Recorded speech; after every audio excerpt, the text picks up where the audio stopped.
students, in this video we will talk about the solubility of gas in liquid. हमने पिछले video में solubility के बारे में समझा, solubility क्या है और solids की solubility चेक की जिसका टेम्परेचर या प्रेशर का उसके ऊपर प्रेशर का खासकर उसके ऊपर कोई ज़्यादा इम्पैक्ट नहीं था। अब हमें गैस कैसे डिसॉल्व होती है लिक्विड के अंदर उसके ऊपर टेम्परेचर और प्रेशर का क्या इम्पैक्ट है वो पढ़ेंगे। तो सबसे पहले तो आपको ये बात समझनी है कि जो लिक्विड होता है, कोई भी लिक्विड होता है उसके अंदर गैसेस डिसॉल्व होती हैं। ये हम ऐसे समझ सकते हैं जो एक्वेटिक एनिमल्स होते हैं, जो एक्वेटिक लाइफ यानी एक्वेटिक एनिमल्स कौन से हैं, जो there natural habitat is water, जो पानी के अंदर रहते हैं। तो वो अपना रेस्पिरेशन कैसे कर पाते हैं? Because of the dissolved oxygen in the water. तो पानी के अंदर हमेशा ही आपको डिसॉल्व्ड ऑक्सीजन मिलेगी जिसकी हेल्प से जितने एक्वेटिक एनिमल हैं वो जीवित रहते हैं। आपने पढ़ा होगा HCl गैस जो होती है बहुत ज़्यादा सोल्यूबल होती है। तो जैसे सॉलिड का था वैसे ही गैसेस भी कुछ कम सोल्यूबल होती हैं, कुछ ज़्यादा मात्रा में सोल्यूबल होती हैं और उनकी सोल्यूबिलिटी जो है वो वेरी करती है गैस टू गैस। तो अब लिक्विड के अंदर गैस जो डिसॉल्व होती है मोटे तौर पे उसकी जो सॉल्युबिलिटी है उसमें दो चीज़ें आपको याद रखनी है। इम्पैक्ट ऑफ प्रेशर, तो प्रेशर के वो सॉल्युबिलिटी जो है वो डायरेक्टली प्रोपोर्शनल होती है। ये चीज़ आपको समझनी है, सबसे इम्पोर्टेंट कॉन्सेप्ट। सबसे पहले इम्पैक्ट ऑफ प्रेशर हम जानेंगे, पहले सॉल्युबिलिटी थोड़ा सा आइडिया ले लिया, उसके बाद सॉल्युबिलिटी का आपको ये याद रखना है कि it is directly proportional to the pressure. Means अगर प्रेशर बढ़ेगा तो सॉल्युबिलिटी बढ़ेगी, यानी जो ऑक्सीजन डिसॉल्व है सपोज नॉर्मली जिससे एक्वेटिक वो सांस लेते हैं, तो अगर वो बढ़ जाएगी, वो प्रेशर बढ़ जाएगा तो सॉल्युबिलिटी भी बढ़ जाएगी। इसको पहले विजुलाइज करने के लिए मैं आपको एक डायग्राम दिखाता हूँ। इस डायग्राम से आप ये देख पाओगे कि कैसे यहाँ पर आपको विजुलाइज करने के लिए एक डायग्राम दिया गया है।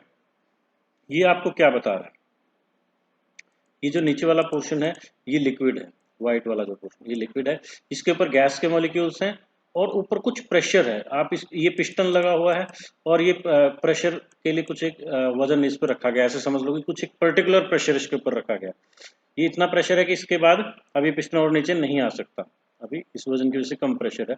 तो हो क्या रहा है, these gas molecules are getting inside the liquid. तो लिक्विड के अंदर वो जा रहे, एक हिसाब से जैसे कंडेंसेशन जैसा प्रोसेस आप इसको समझ सकते हो कि वो यहाँ पर अब यहाँ पर प्रेशर जितना ज़्यादा होगा उतने मॉलिक्यूल्स अंदर जाएंगे। तो अब हमने इसका प्रेशर W1 W2 W3 ज़्यादा प्रेशर बढ़ा दिया, तो ये लिक्विड ये जो गैस वाले मॉलिक्यूल थे ये ज़्यादा पास आगे और इस इधर ज़्यादा आने की वजह से ज़्यादा ही लिक्विड के अंदर चले गए।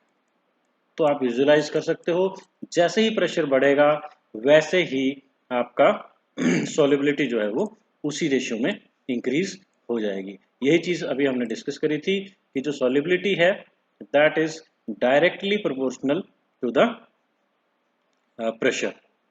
तो प्रेशर बढ़ने पे सॉल्युबिलिटी जो है वो इंक्रीज होती है।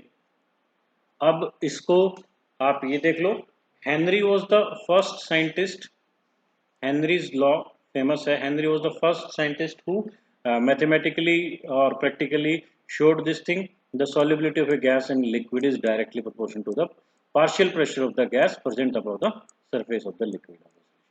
तो डाल्टन ने भी इस चीज़ को वेरीफाई किया कि ऐसा होता है। Then they put forward a theory, और एक आप ये देख सकते हो, this is the mathematical expression which talks about the entire theory. तो solubility function of the pressure of the gas, if we use the mole fraction of a gas in the solution as measure of solubility। तो यहाँ पर mole fraction की help लेंगे हम समझने के लिए। मोल फ्रैक्शन क्या है कि जो गैस के कितने मोल यानी कितना फ्रैक्शन उसका सॉल्यूशन के अंदर चला गया, तो बेसिकली वही उस सॉल्युबिलिटी का वो होगा। यानी इस लिक्विड के अंदर हमारी कितनी गैस है, कितने ये सारे मोल्स हैं। मान लो कि नंबर ऑफ पार्टिकल्स हैं, एक पर्टिकुलर गैस है ये, उसके n नंबर ऑफ मोल्स हैं, तो कुछ तो बाहर है कुछ अंदर, तो कितना फ्रैक्शन इसका अंदर है, यानी मोल फ्रैक्शन जो होगा लिक्विड के अंदर वो इसकी सॉल्युबिलिटी दर्शाएगा।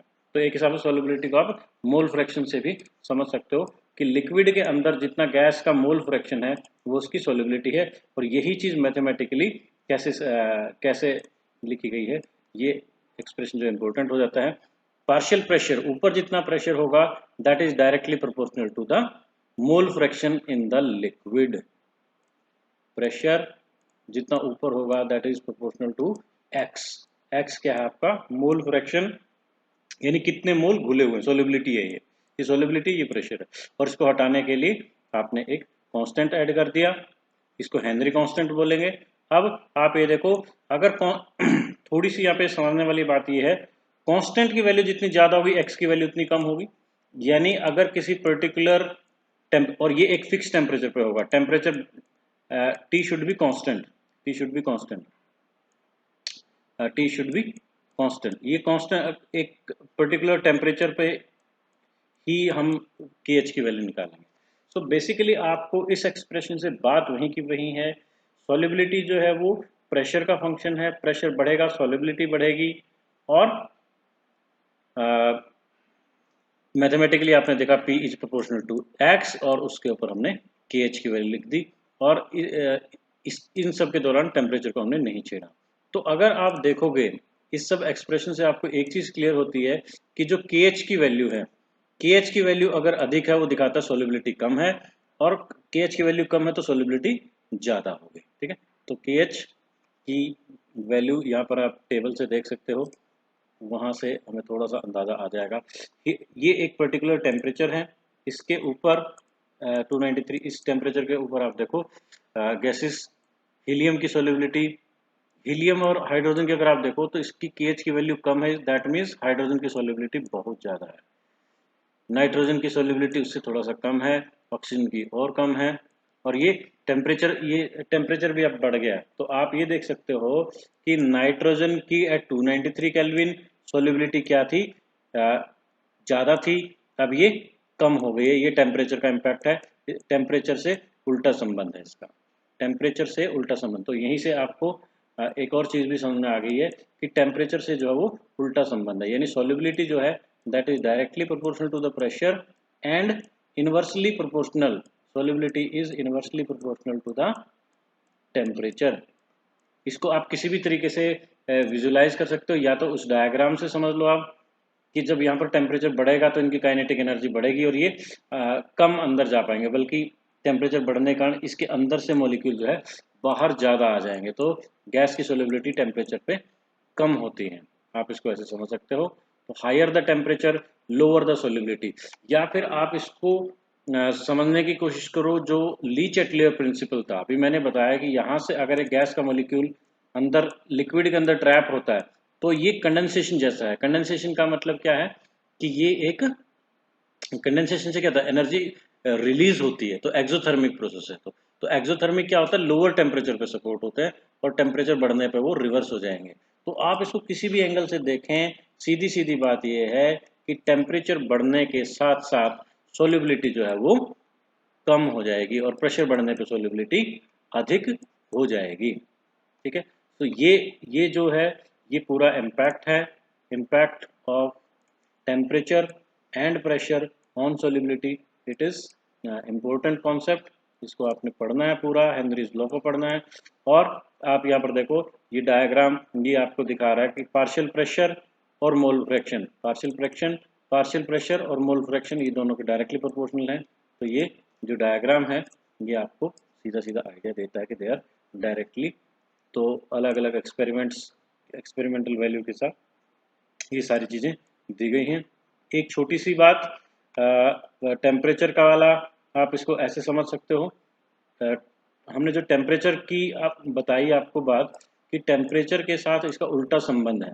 यानी कि अब हम एक्वेटिक लाइफ की अगर बात करें तो एक्वेटिक जो एनिमल्स होते हैं they are more comfortable in winter, क्योंकि विंटर में ज़्यादा ऑक्सीजन घुली होती है। तो गर्मियों के बजाय सर्दियों में एक्वेटिक लाइफ जो है वो बेहतर फलती फूलती है। ठीक है, तो बाकी प्रेशर के बारे में थोड़ा सा नेक्स्ट वीडियो में उसके एप्लीकेशंस के बारे में बात करेंगे। तब तक go through all this, read it and let me know in case of any problem. Thank you.